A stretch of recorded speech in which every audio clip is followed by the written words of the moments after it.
Friends, welcome to परम classes channel. दोस्तों, एक बार फिर से आप सभी का स्वागत है परम क्लास के इस चैनल पर।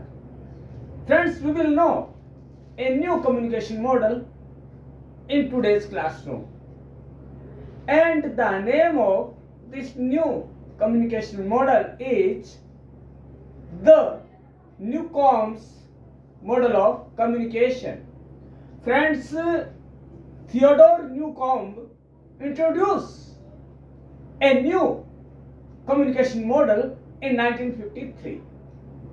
Friends, this communication follows the model of MCR, model of Barlow.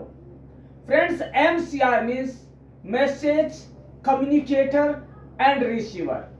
Friends, the communication model is based on triangular format or ABX system. Friends, now we will know what are the ABX points. Friends, A is equal to sender, B means receiver, and X is matter of concern. Friends, relationship between A and B is like a student and teacher, government and public, newspaper and reader, television and viewers. Friends, now we know that sender and receiver may be works in a same flow, but there are many factors which affects the flow at the same time. Friends, the X factor may be the third person or a topic or a new policy or a issue. Friends, these factors may be affect the flow of communication process between receiver and sender. Friends, now we can take an example to know this model in very well way. Friends, a teacher want to introduce a policy to increase the college time from 6 to 8. Friends, A is equal to teacher, B is equal to student, and X is the time or the order which will be flow to the students. Now, friends, teacher tried to explain the reason of increase the college time. If student means receiver understand the reason, then he will positively agree with this. But if there is a loophole, then the factor X will come between the sender and receiver, and this factor will affect the flow of message.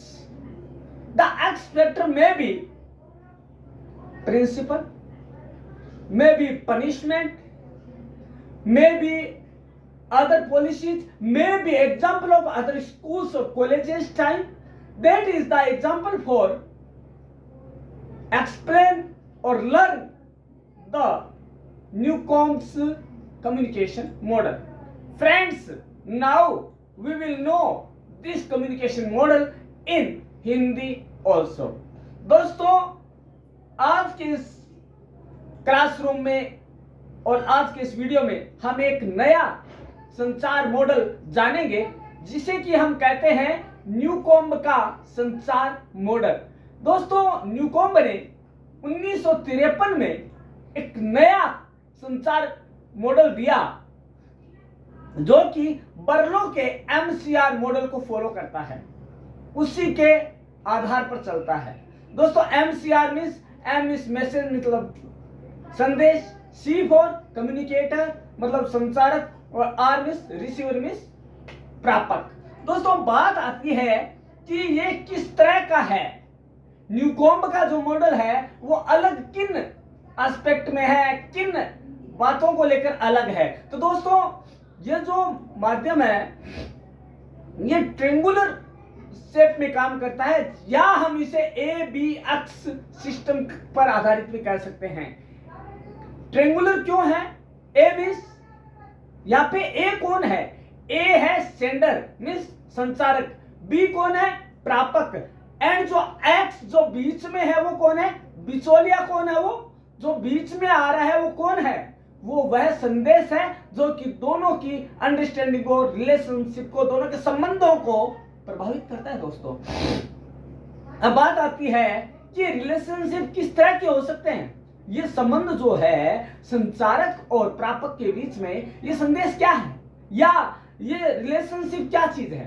तो दोस्तों हम इसे ऐसे समझ सकते हैं, एक अध्यापक और एक शिष्य, एक टीचर और स्टूडेंट के बीच में जो रिलेशन है, या एक सरकार और उसकी जनता के बीच में जो संबंध है, और या एक समाचार पत्र और उसके पाठक के बीच में जो रिलेशन है ना दोस्तों, या एक टेलीविजन और उसके दर्शकों के बीच में, या एक रेडियो और उसके श्रोताओं के बीच में जो संबंध है ना दोस्तों, वही संबंध A और B को प्रभाषित करता है, A और B के संबंधों को परिभाषित करता है। दोस्तों अब बात आती है एक्स फैक्टर क्या है।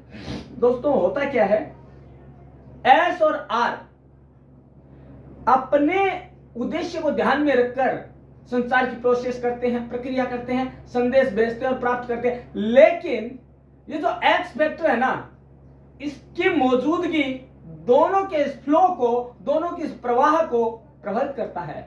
और यह एक्स फैक्टर दोस्तों कुछ भी हो सकता है, तीसरा पर्सन मतलब उसको प्रभावित करना, दोनों के सोच को प्रभावित करना, नहीं ऐसा नहीं हो सकता, नहीं ये मैसेज सही नहीं है, नहीं तुम्हें ये नहीं देखना चाहिए, तुम्हें ये स्वीकार नहीं करना चाहिए। इस तरह के जो सवाल होते हैं दोस्तों, ये फ्लो को, उसके प्रवाह को अवरुद्ध करते हैं, ये होते हैं नॉइस दोस्तों। लेकिन इसके अलावा कोई इंपॉर्टेंट इश्यू हो गया, टाइम इश्यू हो सकता है, टाइम मैनेजमेंट हो सकता है, पॉलिसी हो सकती है दोस्तों, और बहुत सी चीजें हैं जो कि उसे प्रभावित करती है। दोस्तों इसके बाद यह आता है कि हम इसे समझें कैसे, किस तरह से इस हम मॉडल को समझ सकते हैं। दोस्तों बहुत इजी एक हम उदाहरण लेंगे। उदाहरण के तौर पर एक जो टीचर है या फैकल्टी है या प्रिंसिपल है या जो भी है, वो स्कूल का टाइम बढ़ाना चाहता है, वो 6 घंटे से 8 घंटे तक करना चाहता है। तो यहाँ पे A कौन है? वह टीचर है, फैकल्टी है। B कौन है? वह स्टूडेंट है जिसके लिए कि एक पॉलिसी लाई जा रही है। और X कौन है? X वह पॉलिसी है जो कि उनसे इंप्लीमेंट करवाई जानी है। तो दोस्तों टीचर क्या करेगा, मतलब संचारक क्या करेगा या कम्युनिकेटर क्या करेगा, अपनी बात मनवाने के लिए यह सर्कुलर किस तक भेजेगा? स्टूडेंट्स तक भेजेगा, और कोशिश ये करेगा कि स्टूडेंट अपनी फीडबैक को पॉजिटिवली दे। लेकिन यदि कई बार स्टूडेंट मान लेते हैं और कई बार नहीं मानते हैं, तो वो क्या करते हैं, अपनी नेगेटिव फीडबैक भी दे सकते हैं। लेकिन जब नेगेटिव फीडबैक से काम नहीं चलता तो एक्स फैक्टर को बीच में आना पड़ता है। और ये एक्स फैक्टर कौन है? ये एक्स फैक्टर हो सकता है वो कमेटी जिसने ये सर्कुलर निकाला है, वो प्रिंसिपल उस स्कूल या कॉलेज का, या डायरेक्टर उस स्कूल या कॉलेज का। तो ये सब मिलकर कोशिश करते हैं कि कोई बीच का रास्ता निकाला जाए। ये जो बीच का रास्ता है ना, ये एक्स फैक्टर है। दोस्तों एक्स फैक्टर क्या कहता है कि उन दोनों के संबंधों को प्रभावित किया जाता है कि दोनों के संबंध खराब ना हो, दोनों के संबंध जो है बने रहे। तो क्या किया जाता है, जो फैक्टर है वो इस संदेश को प्रभावित करते हैं और दोनों के रिलेशन को भी प्रभावित करते हैं। तो दोस्तों आज का मॉडल क्या था? The Newcomb's communication model, the Frederick Newcomb's communication model. Now So friends, we will know many questions from this video. First of all, when the Newcomb's communication model come into light, 1953. Who introduced the Newcomb model? Frederick Newcomb. Then the Frederick Newcomb model is based on ABX system or triangular shape system. Friends, you knew something new in this video. Friends, आज आपने बहुत कुछ नया जाना और एक नया model जाना आपने दोस्तों, और एक बहुत सरल शब्दावली में और सरल भाषा के रूप में जाना दोस्तों। कोशिश ये करें कि आप परम क्लासेस के जितने भी वीडियोज हैं उनको देखना ना भूलें, क्योंकि दोस्तों हर वीडियो कुछ न कुछ नया कहता है दोस्तों, हर रोज कुछ नया सीखने को मिलेगा आपको दोस्तों। लेकिन एक चीज ये बता दूं आपको, नया कल परम क्लासेस नया कुछ लेकर आपको पता कैसे चलेगा? इसके लिए आपको करना क्या होगा, आज ही बेल आइकन को दबाना होगा, सब्सक्राइब करना होगा और कमेंट में, वापस बता रहा हूं मैं, कमेंट में वो चीजें लिख देनी है जो आप जानना चाहते हैं दोस्तों, जिसके बारे में आप जानना चाहते हैं कि भैया इसके बारे में हमें मीडिया के बारे में जानकारी नहीं है, तो आप उसके ऊपर भी लिखकर हमसे कह सकते हैं। और हम क्या करेंगे, कोशिश करेंगे कि आपके मन के मुताबिक या आप जो जानना चाहते हैं उस पर हम नया वीडियो लेकर आए। आपके जो कमेंट, आपके सवालात हैं वो हमें क्या करते हैं, उत्साह प्रदान करते हैं। तो दोस्तों देखते रहिएगा परम क्लासेस चैनल का हर वीडियो। हम कल मिलते हैं इसी समय इसी चैनल पर, तब तक के लिए धन्यवाद।